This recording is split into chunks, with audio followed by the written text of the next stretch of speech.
विद्यार्थी मित्रों, कक्षा 11 बीए प्रकरण 3 में धंधाकीय सेवाएं 2 का अभ्यास हम करेंगे। इसके पहले आप लोगों ने वाणिज्य के विषय में चैप्टर नंबर 1 में अध्ययन कर लिया है और वाणिज्य का मतलब होता है व्यापार और व्यापार में सहायक सेवा, उसको कहते हैं वाणिज्य। और आज इसमें हम धंधाकीय सेवाएं 2 में बैंक का अर्थ, बैंक के कार्य, फिर बैंक खातों के प्रकार, बैंक सेवाएं, ई बैंकिंग और बैंकिंग संबंधी सेवाओं के बारे में चर्चा करेंगे। और आपने धंधा की सेवा 1 के अंदर बीमा की सेवाएं, वाहन व्यवहार की सेवाओं के बारे में अध्ययन किया। तो आज हम इसमें टॉपिक के अंदर बैंकिंग सेवाओं के बारे में चर्चा करेंगे। तो पहले हम थोड़ा इसका इंट्रोडक्शन करते हैं। तो आप देखेंगे कि बैंकिंग सेवा के बारे में आप बताएंगे कि बैंकिंग सेवा देने वाली संस्था को क्या कहते हैं, बैंक। सिंपल इसकी व्याख्या अगर हम करें तो बैंकिंग सेवा देने वाली संस्था को हम क्या कहेंगे, बैंक कहेंगे।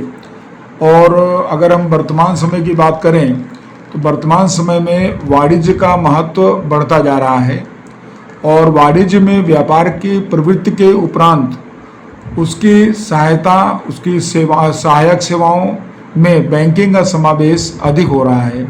और व्यापार के उपरांत बैंकिंग सेवा, उद्योग, खेती जैसे अनेक क्षेत्रों से उपयोगी जो है आपको उपयोगी हो रही चीज़ें आप बता सकते हैं इसको। तो अब थोड़ा हम बैंक के इतिहास के बारे में जानते हैं। तो बैंक के इतिहास के बारे में अगर हम कहें तो मुख्य बातें इस तरह से हैं कि ईस्वी सन 1407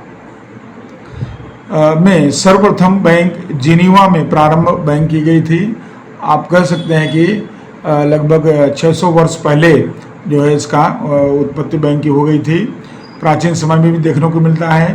बैंक की उत्पत्ति इटालियन शब्द है बेंच, शब्द है BANCO तो से हुई है, उस पर से बैंक इसका नाम पड़ा है। फिर आगे है कि रोमन साम्राज्य में इस शब्द का उद्भव हुआ है और इसके अंदर ऋणदाता जो लोन देता था उसको कहते थे मासेला। उसको अपने जो है उस समय का शब्द उनके लिए उपयोग किया जाता था, मासेला शब्द उपयोग किया जाता था, उनको मासेला के नाम से जाना जाता था।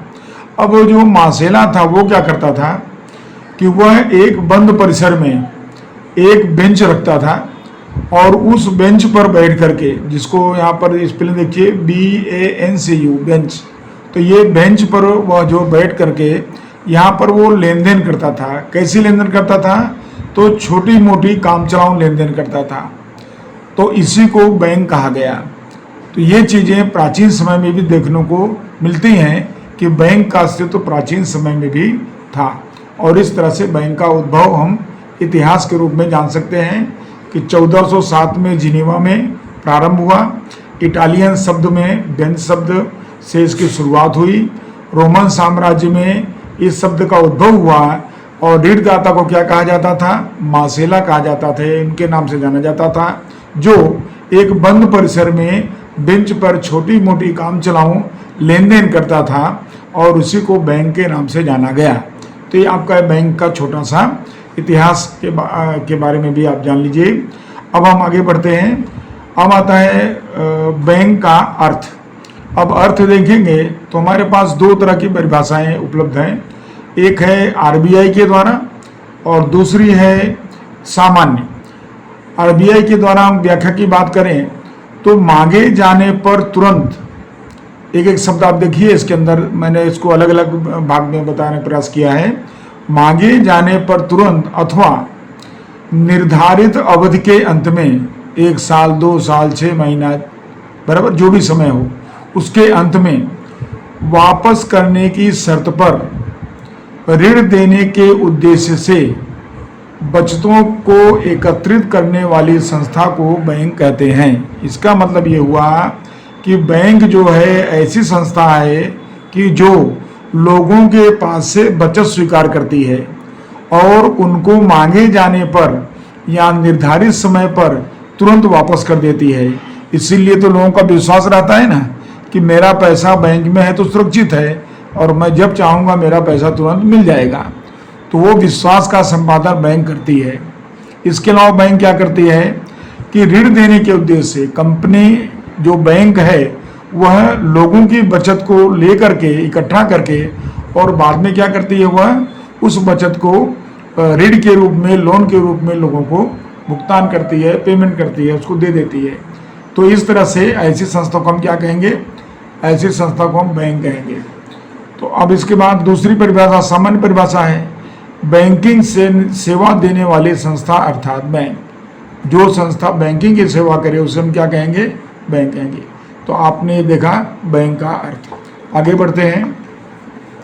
अगला पॉइंट आता है बैंक के कार्य।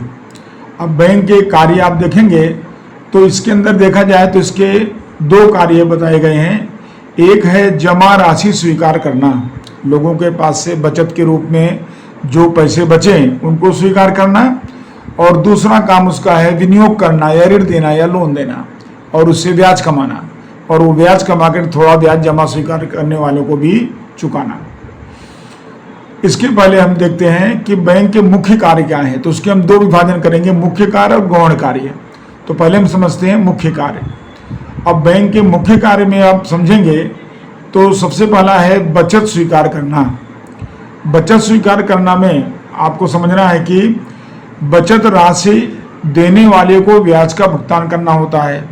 अब यहाँ आप समझिए कोई परिवार है, उस परिवार के अंदर 50,000 रुपये की आवक है और उस 50,000 में से वो महीने का 40,000 खर्च करता है तो उसकी 10,000 की बचत होती है। तो 10,000 को सुरक्षित रखने के लिए और उसमें 2 पैसे बढ़ोतरी करने के लिए, ब्याज कमाने के लिए वो कहाँ जाएगा, बैंक में जाएगा और बैंक में अपने पैसे को जमा करेगा। तो इस तरह से जो लोग या परिवार अपने बचत को बैंक में रखते हैं बराबर, तो उस बचत पर बैंक उनको क्या करती है, ब्याज का भुगतान देती है। दूसरा ये होता है कि लोगों को ऐसा लगता है कि मेरा ये 10,000 रुपया जो बचा है वो मेरा बैंक में सुरक्षित है, मैं जब चाहूँगा मुझे मिल जाएगा। तो इस वजह से लोग पैसा अपने पास रखने के बजाय बैंक में रख देते हैं। तो बैंक जो है वो उस बचत को स्वीकार कर लेती है। दूसरा है बैंक का काम कि बचतकर्ताओं का विश्वास बनाए रखना।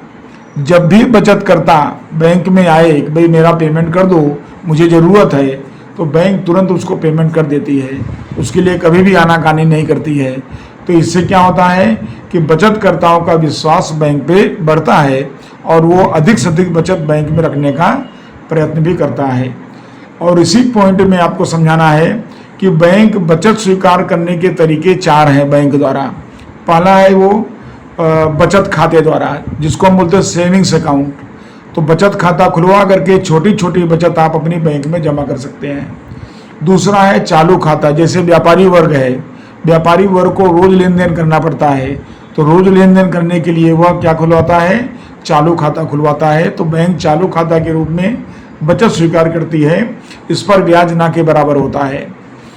उसके बाद आता है रिकरिंग खाता। रिकरिंग खाता के अंदर प्रति माह कुछ कुछ रकम थोड़ा थोड़ा करके जमा करना पड़ता है। तो रिकरिंग खाता के रूप में भी बैंक बचत स्वीकार करती है और उस पर ब्याज चुकाती है।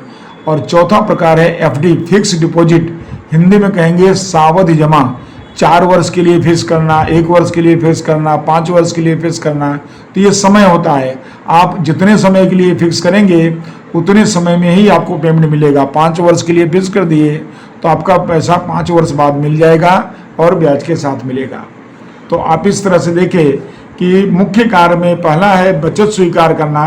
बचत स्वीकार करना के अंतर्गत आपने देखा कि बैंक जो है, जो बचत देते हैं अपने बैंक में जमा करते हैं, उनको ब्याज का भुगतान करती है और बचतकर्ताओं पर अपना विश्वास बनाती है। और 4 प्रकार से बचत स्वीकार करती है, बचत खाते द्वारा, चालू खाते द्वारा, रिकरिंग खाते द्वारा और सावधि जमा द्वारा। आपका पहला पॉइंट क्लियर हो गया होगा। आगे बढ़ते हैं पॉइंट नंबर 2। पॉइंट नंबर 2 है ऋण देना। अब बैंक का अगला काम आता है ऋण देना। बैंक लोगों से बचत स्वीकार करके अपने पास पैसे जमा करती है। अब वो पैसा अपने पास वो रखे तो उसको कोई फायदा होने वाला नहीं है। इस वजह से बैंक क्या करती है कि उस पैसे को बाहर लोन के रूप में या किसी अन्य रूप से ब्याज पर वो दे देती है। तो यहाँ पर एक आप जान लीजिए कि ऋण प्राप्तकर्ता से लिया गया ब्याज, जब बैंक अपने पास जमा राशि किसी को लोन देती है, ऋण देती है, तो उस पर बैंक ज़्यादा ब्याज वसूल करती है, और जो बचतकर्ता बैंक को ब्याज देता है उसको बैंक कम ब्याज देती है। उदाहरण के रूप में आप समझिए कि जैसे बैंक ने लोन दिया, तो ये बैंक ने 9% पर इसको लोन दिया सामने वाले व्यक्ति को, बराबर, और सामने बैंक ने जो बैंक के यहाँ जो जमा किया है उस जमा करने वाले व्यक्ति को बैंक ने 5% जो है ब्याज दिया। तो इस तरह आप देखेंगे कि बैंक को ब्याज कितना मिला, 9%, और सामने बैंक ने ब्याज कितना दिया, 5%। तो बैंक को यहाँ पर कितने परसेंट का जो है लाभ हुआ, 4% का लाभ हुआ। तो इस तरह से बैंक को लाभ हुआ 4%। तो ये इसका फॉर्मूला हो जाता है कि प्राप्तकर्ता से लिया गया ब्याज, जिसने लोन लिया है उसके द्वारा प्राप्त ब्याज 9%, और जो बचतकर्ता बैंक में जमा किया है उसको चुकाया गया ब्याज, उसको भुगतान किया गया ब्याज है 5%। तो माइनस करेंगे तो जो अंतर आएगा वो लाभ आएगा। तो यही बैंक की प्रॉफिट है, यही बैंक का लाभ है, नफ़ा है। तो इस तरह से आपको ध्यान रखना है कि बैंक ऋण देते समय अधिक ब्याज वसूल करती है और बैंक जमा स्वीकारते समय कम ब्याज चुकाती है, और वही बीच का जो डिफरेंस होता है वही बैंक का लाभ होता है। अब आप देखेंगे कि बैंक के ऋण देने के प्रकार में पहला है लोन द्वारा ऋण देना। तो बैंक जो है वह लोन द्वारा ऋण देती है। उसमें दो प्रकार के ऋण हैं, एक है दीर्घकालीन और दूसरा है अल्पकालीन। दीर्घकालीन लोन है, ये लंबे समय के लिए होता है, 5 वर्ष 10 वर्ष के लिए लोन दिया जाता है। अल्पकालीन है, 1 वर्ष के लिए, उससे कम समय के लिए दिया जाता है। और इसमें फिर 2 प्रकार की लोन होती है, एक गिरवी लोन और एक सामान्य लोन। गिरवी लोन पर क्या होता है, कंपनी या बैंक आपकी जो जितना लोन देगी उतनी रकम का कोई संपत्ति गिरवी रखती है, मकान गिरवी रखेगी, यंत्र गिरवी रखेगी, तो उसे हम गिरवी लोन कहते हैं, ये सुरक्षित लोन कही जाती है। और उसी तरह से कंपनी जो है सामान्य लोन भी देती है, जिसके सामने कोई भी वस्तु गिरवी रखनी पड़ती नहीं है, ये थोड़ा असुरक्षित लोन कही जाती है। तो इस तरह से बैंक द्वारा लोन देने की प्रक्रिया में समय के आधार पर दीर्घकालीन और अल्पकालीन लोन बताना है आपको, और उसके अलावा कंपनी सुरक्षित लोन के रूप में गिरवी लोन करती है और सामान्य लोन करती है। वर्तमान समय में आप बैंक में जाइए तो आपको बैंक में होम लोन उपलब्ध है, कार लोन उपलब्ध है, पर्सनल लोन है, एजुकेशन लोन है, गोल्ड लोन है सोने के बदले में, ऐसे तमाम प्रकार के लोन आपको बैंक में प्राप्त होंगे या ऐसी सुविधाएं प्राप्त हैं। उसके बाद आता है बी है बैंक ओवरड्राफ्ट या बैंक ओडी और कैश क्रेडिट। तो इसको हम कहते हैं सीसी, कैश क्रेडिट। तो ये दूसरी प्रकार की जो है व्यवस्था है। अब बैंक ओवरड्राफ्ट के बारे में समझिए जरा इसके अंदर।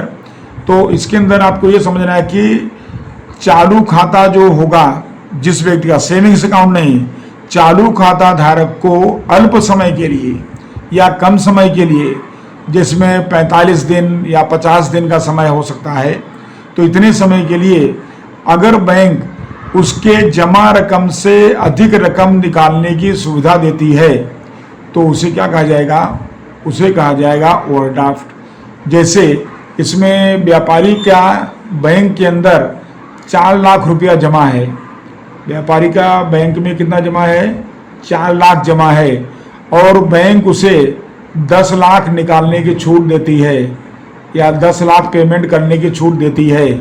तो ऐसी कंडीशन में 4 लाख के सामने बैंक कितना दे रही है, 10 लाख। तो इसलिए बैंक का ओवरड्राफ्ट कितना माना जाएगा, 6 लाख बैंक का ओडी माना जाएगा। यानी बैंक ने जो सुविधा दिया वो कितने की सुविधा दिया, 6 लाख की सुविधा दिया, तो इसको ओवरड्राफ्ट कहा जाएगा। तो व्यापारी की जमा राशि से जितनी रकम अधिक बैंक सुविधा दे रही है उसको निकालने की, वो बैंक ओवरड्राफ्ट कहा जाता है, उसको ओवरड्राफ्ट कहा जाता है। अब ओवरड्राफ्ट का समय अगर निश्चित कर दिया जाए तो उसी को क्या बोलते हैं, कैश क्रेडिट कहते हैं। तो विद्यार्थी मित्रों आपको दोनों समझ में आ गया होगा। ओवरड्राफ्ट का मतलब हुआ जमा राशि से, कौन से, चालू खाता धारक, ध्यान रखना, चालू खाता धारक जमा राशि से जितनी अधिक राशि निकालने की सुविधा बैंक प्रदान करे उसे बैंक ओवरड्राफ्ट कहेंगे। और ओवरड्राफ्ट का समय अगर निश्चित कर दिया जाए तो उसे क्या कहा जाएगा, उसे कहा जाएगा कैश क्रेडिट कहा जाएगा। उसके बाद आता है तीसरा नंबर आता है, ये आता है विनियोग करना। तो विनियोग करना के अंतर्गत देखिए कि बैंक की पूंजी और प्राप्त बचत, बैंक के पास जितना भी पैसा पड़ा हुआ है, माना कि उसके पास 1000 करोड़ रुपया पड़ा हुआ है, तो अगर वह उसका ऋण न दे, किसी को विनियोग न करे, तो बैंक को कोई भी प्रतिफल, कोई भी लाभ होने वाला नहीं है। सारा पैसा बैंक अपने पास रखे तो उसको कोई भी बेनिफिट होने वाला नहीं है। तो इसलिए कंपनी या बैंक उस पैसे से अधिक ब्याज कमाने के लिए, आवक प्राप्त करने के लिए उसको क्या करती है, उसको विनियोग करती है या ऋण के रूप में उसको देती है। अब कैसे देती है वो, तो योग्य गणना के साथ सुरक्षित स्थान पर विनियोग करती है। ऐसा नहीं कि पैसा कहीं लगाया डूब गया, उसको दोनों काम देखना है। योग्य गणना यानी उसको योग्य मुआवजा मिलना चाहिए, योग्य ब्याज मिलना चाहिए, और दूसरा सुरक्षित स्थान भी उसको देखना है कि पैसा उसका सुरक्षित रहे, जब उसको जरूरत हो पैसा उसको मिल जाए। तो पैसे को वह लोन या ऋण के रूप में देती है। अब बैंक, जो बैंकों की बैंक आरबीआई है, रिजर्व बैंक ऑफ इंडिया है, उसका नियम है कि कुछ रकम सरकारी प्रतिभूतियों में निवेश करना है, सरकार की प्रतिभूतियों में पैसे लगाने हैं। ये पैसे सुरक्षित हैं, ये कभी डूबने वाले पैसे नहीं हैं, लेकिन इन पर ब्याज का दर क्या होता है, कम। तो सरकार जो आरबीआई जो है वह बैंक को निर्देश करती है कि अमुक प्रतिशत रकम उसको इसमें देना ही होगा। तो इस तरह से बैंक को यहाँ विनियोग करना पड़ता है, निवेश करना पड़ता है। अब आता है संकट के समय विनियोग से तुरंत नगद प्राप्त की व्यवस्था हो सके, तो ऐसा भी रकम उसको विनियोग करना पड़ता है कि जो संकट के समय या उसको द्रव्य की अचानक जरूरत पड़ गई, आकस्मिक परिस्थिति आ गई, तो उस परिस्थिति में उसको पैसा तुरंत मिल जाए। तो उसके लिए बैंक क्या करती है, उस पैसे का ऐसी जगह विनियोग करती है जहां पर तुरंत विनियोग को तोड़ करके और उसको तुरंत उसको रोकड़ या पैसा प्राप्त हो जाए। और उसके बाद है अधिकतर बैंक जो है वह सरकारी अथवा सुदृढ़ इकाई है, जैसे टाटा कंपनी है, रिलायंस कंपनी है, बड़ी बड़ी कंपनियां जो हैं, जो सद्धर हैं, जो पेमेंट कर सकती हैं, ऐसी कंपनियों में ज़्यादा लोन देती हैं या अपना पैसा ज़्यादा विनियोग करती हैं, अपना ज़्यादा पैसा निवेश करती हैं। तो इस तरह से आपने देखा तीसरा मुख्य कार्य है बैंक का विनियोग करना। तो पहला कार्य आपने देखा कि पहला कार्य था बचत स्वीकार करना लोगों के पास से, दूसरा है ऋण देना, तीसरा है विनियोग करना। अब आता है चौथा कार्य।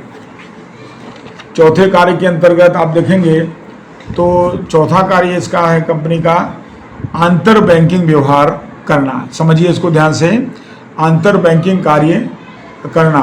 अंतर बैंकिंग कार्य के अंतर्गत देखिए बैंक, पहले तो अंतर बैंकिंग है क्या, अंतर बैंकिंग यानी बैंकों के बीच का व्यवहार, इसको अच्छी तरह समझ लीजिए। अंतर बैंकिंग यानी बैंकों के बीच का व्यवहार। तो इसमें क्या होता है कि जैसे 24 घंटे या कम समय के लिए कोई बैंक है, उसके पास पैसा घट गया, उसके यहाँ डिपॉजिट कम है, पेमेंट ज़्यादा करने को आ गया, तो अगर पेमेंट नहीं कर पाएगी तो उसका क्रेडिट खराब हो जाएगा। इस वजह से वो क्या करेगी, तुरंत व्यवस्था करेगी। और तुरंत व्यवस्था कैसे करेगी, वो आरबीआई से कांटेक्ट करेगी, भाई मेरे यहाँ पैसा घट गया है, मुझे तुरंत पैसे की जरूरत, मुझे 5 करोड़ की जरूरत है। तो आरबीआई क्या करेगी, वो तुरंत चेक करेगी कि कौन से बैंक के पास पैसा एक्स्ट्रा पड़ा हुआ है। तो मैंने देखो यहाँ बताया है, एक है द्रव्य की आवश्यकता वाली बैंक, एक्सिस बैंक है, इसको 5 करोड़ की तत्काल जरूरत है 24 घंटे या कम समय के लिए, और तब वो आरबीआई को कांटेक्ट करेगी, मुझे पैसे की जरूरत है और तुरंत चाहिए मुझे। तो ऐसी स्थिति में आरबीआई चेक करेगी तो उसको पता चलेगा कि भाई एचडीएफसी बैंक में पैसा पड़ा हुआ है, एक्स्ट्रा पैसा है। तो वह क्या करेगी, आरबीआई एचडीएफसी बैंक को अपने एजेंट के द्वारा या अपने एजेंसी के द्वारा पैसा उसको मंगवा लेगी, इसके पास से 5 करोड़, और वो पैसा किसको ला के दे देगी, एक्सिस बैंक को दे देगी। तो इस तरह से यह पेमेंट यहाँ से आकर कहाँ चला आया, एक्सिस बैंक में आ गया। अब इस बैंक ने अपना पैसे का पेमेंट कर दिया, इसका काम रुका नहीं, पेमेंट तो इसका जारी हो गया और ऐसे में इसकी क्रेडिट भी बनी रही और इसका जो बेकार पैसा पड़ा था यानी जो अनुपयोगी था वो पैसा यहाँ उपयोग में आ गया। लेकिन एक चीज़ खासियत देखिए कि यहाँ एक्सिस बैंक को ये पता नहीं चला कि मुझे पैसा HDFC ने दिया और HDFC को पता नहीं चला कि मैंने एक्सिस बैंक को पैसा दिया, लेकिन HDFC को मालूम है कि मैंने पैसा RBI को दिया और एक्सिस बैंक को पता है कि मैंने पैसा RBI से लिया। यानी यहाँ दोनों बैंकों को पता नहीं है, तो दोनों बैंक एक दूसरे के संपर्क में नहीं होते ऐसी कंडीशन में। और RBI जो है बैंकों की बैंक है और ये अपने एजेंसी द्वारा ये काम करवा देती है। तो ऐसी कंडीशन में मांगने पर तुरंत नकद की प्राप्ति, एक्सिस बैंक ने मांगा और RBI ने तुरंत व्यवस्था करा दिया। तो मांगने पर तुरंत नकद की प्राप्ति को क्या बोलते हैं, कॉल मनी कहते हैं। ये परिभाषा आ गई, कॉल मनी अर्थात मांगने पर तुरंत नकद की प्राप्ति या व्यवस्था कर देना, वो कॉल मनी है। अब जो 24 घंटे के लिए पैसा इसने लिया, उस 24 घंटे के लिए क्या करना पड़ेगा, इसको ब्याज चुकाना पड़ेगा। किसको, एक्सिस बैंक को। तो एक्सिस बैंक RBI को चुकाएगी और ये इसको चुका देगी, HDFC को चुका देगी। ये ब्याज कैसे निर्धारित होता है, तो मांग और पूर्ति पर आधारित दर होता है। जैसी जरूरत हो तो मांग और पूर्ति पर आधारित दर निश्चित होता है और जो दर निश्चित होता है प्राप्त राशि पर ब्याज भुगतान का, उस दर को क्या बोलते हैं, कॉल मनी रेट बोलते हैं। तो इस तरह से विद्यार्थी मित्रों, आंतरिक बैंकिंग व्यवहार करना, ये जो पॉइंट हेडिंग है आपका, इसको भी समझाएं। तो आप आज ने देखा कि बैंक के मुख्य कार्य कौन कौन से हैं और अगले लेक्चर में हम लेंगे बैंक के गौण कार्य। धन्यवाद।